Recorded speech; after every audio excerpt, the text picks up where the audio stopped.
제가 항상 강조하는 말, 재회는 아니라 과정이라는 거. 안녕하세요, 보람입니다. 지난 8년 동안 연애 상담을 하면서 가장 많은 주제가 바로 재회 상담이었는데요. 이별 후 회복부터 상대의 마음을 돌리는 과정까지 8년 동안 하다 보니 어느 정도 데이터가 확립이 되더라고요. 그래서 오늘은 건강한 재회에 성공한 사람들이 반드시 거쳤던 3단계를 다뤄보려고 합니다. 상담 한 번만 받았는데 재회가 됐어요. 지친 문자 한 번에 재회가 됐어요.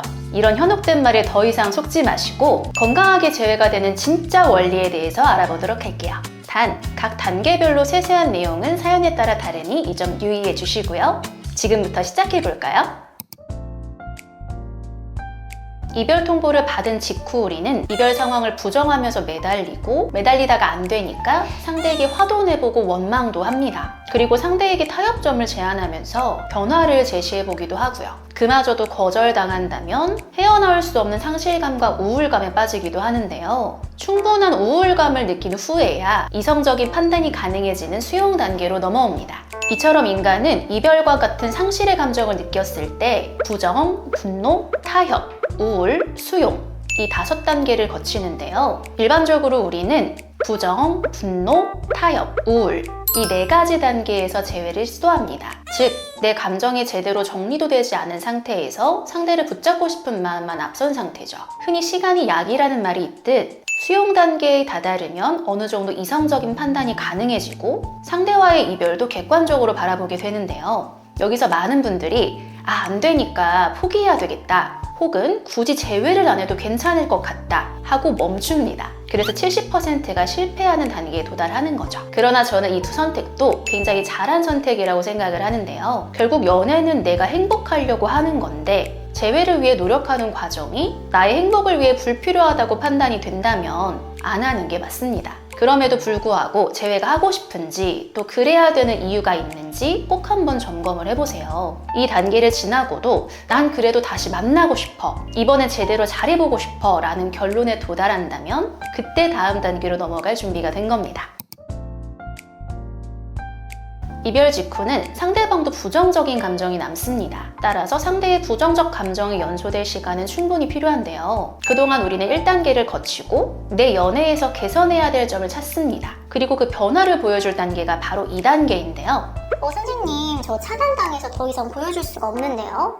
그 사람은 제가 뭘 해도 관심이 없을 것 같아요. 하지만 이런 말들 속에는 여전히 변화는 재회를 위한 전략이라는 의미가 담겨 있습니다. 내가 재회를 바란다고 해서 내 인생이 그 사람을 위해 흘러가서는 안 되잖아요. 그 사람이 보든 안 보든 나 자체가 바뀌는 게 포인트예요. 내 변화가 내 일상에 자연스럽게 녹아들고 나 스스로도 만족할 수 있는 사람이 되어야 합니다. 저 사람한테 보여주기 위한 과정이 아니라 이 경험을 계기로 더 나은 내가 되기로 한다면 보여줄 기회가 없어도 흔들리지 않을 거고 상대의 반응이 없이도 잘 유지할 수가 있겠죠. 그렇게 시간이 지나면 우연한 계기로 상대가 나를 발견할 수도 있고 다시 매력을 느낀 상대분한테 먼저 반응이 나타나기도 합니다. 혹은 인연이 이어지지 않더라도 여러분은 이미 매력적인 사람이 되어 있을 거니까요. 오히려 여러분이 상대를 매력적으로 보지 않을 수도 있습니다. 제가 항상 강조하는 말, 재회는 뒤집기가 아니라 쌓아가는 과정이라는 거. 그 과정을 제대로 걸었다면 마지막 관문인 소통으로 넘어가셔도 좋습니다.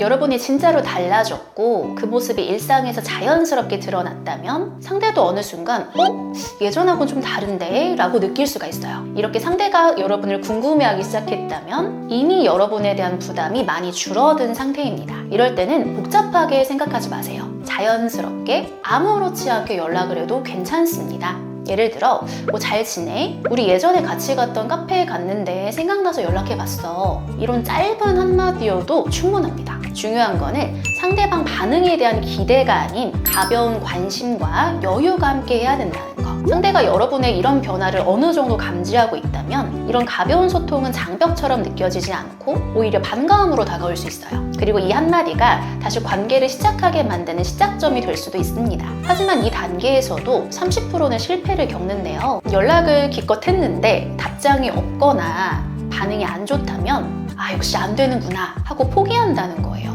아니요, 여러분, 최종 단계까지 왔다면 여러분은 충분히 업그레이드 되고 있습니다. 그럴 때는 이렇게 한번 생각을 해보세요. 아직 조금 더 시간이 필요하구나. 이 사람에겐 내 변화가 천천히 닿아야 되겠구나. 소통이 바로 이어지지 않아도 괜찮습니다. 흐름을 억지로 당기지 않고 상대의 정서적 속도를 인정해주는 여유가 가장 중요하니까요. 재회 가능성 얼마나 될까요? 재회 사실 물론 쉬운 거 아닙니다. 하지만 이 질문은 그다지 의미는 없어요. 가능성은 누가 정해주는 게 아니라 여러분이 어떤 과정을 거치느냐에 따라 달라질 수 있다는 거. 여기서 더 중요한 건 그 사람이 정말 나한테 필요한 사람인지, 이 관계가 지금 나에게 꼭 의미 있는 관계인지 점검이 꼭 필요하다는 건데요. 때로는 재회보다 그 마음을 통해 내가 더 성장하고 나를 더 잘 알게 되는 것, 그게 더 큰 의미가 되기도 하니까요. 지금 여러분의 마음이 어디를 향하고 있는지를 꼭 한번 점검해 보셨으면 좋겠습니다. 보람이었습니다. 감사합니다.